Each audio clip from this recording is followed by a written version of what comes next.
Poštovani gledaoci, drama u realitiju Elita 9 dostiže vrhunac. Večeras su Anelija Ahmić i Jasmin Durđić otvorili najteže životno pitanje. Da li je mala Nora zaista Asminova ćerka? Njihov razgovor pred kamerama uzdrmao je i publiku i ukućane, jer su oboje izneli šokantne detalje iz prošlosti.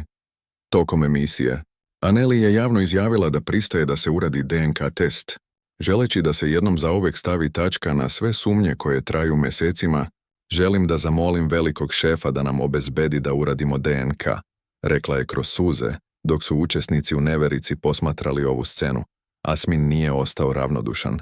Izrazio je da bi voleo da test pokaže da je Nora njegova, jer dete voli i smatra delom svog života. Ipak nije krio sumnju. Da sam ga tad radio, verovatno bih je ubio. Sada to ne želim ni da pomislim, s obzirom kakva joj je majka.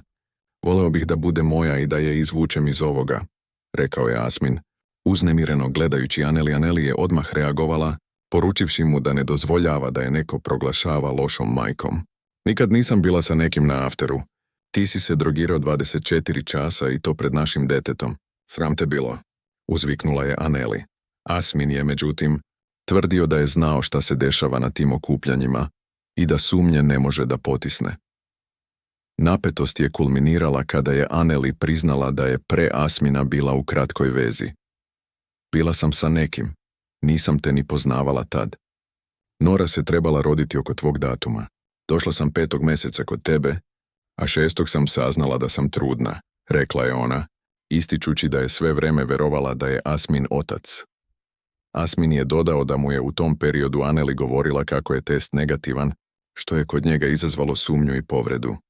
Da li je moguće da se sa mnom dopisuješ, a sa drugim imaš odnose? Rekao je on, izazivajući burne reakcije prisutnih. Cela situacija završila se Anelinim apelom produkciji da što pre omogući DNK testiranje, kako bi se konačno saznala istina. Publika i gledaoci su ostali u šoku, jer ovo može biti prekretnica njihovog odnosa, ali i čitave Elite 9. Dragi naši pratioci, ovo je samo deo onoga što se dešava iza zidova Bele kuće. Da li će DNK test potvrditi Asminovo očinstvo, ili će istina zauvek promeniti njihove živote? Ostavite svoj komentar i recite kome vi verujete u ovoj priči.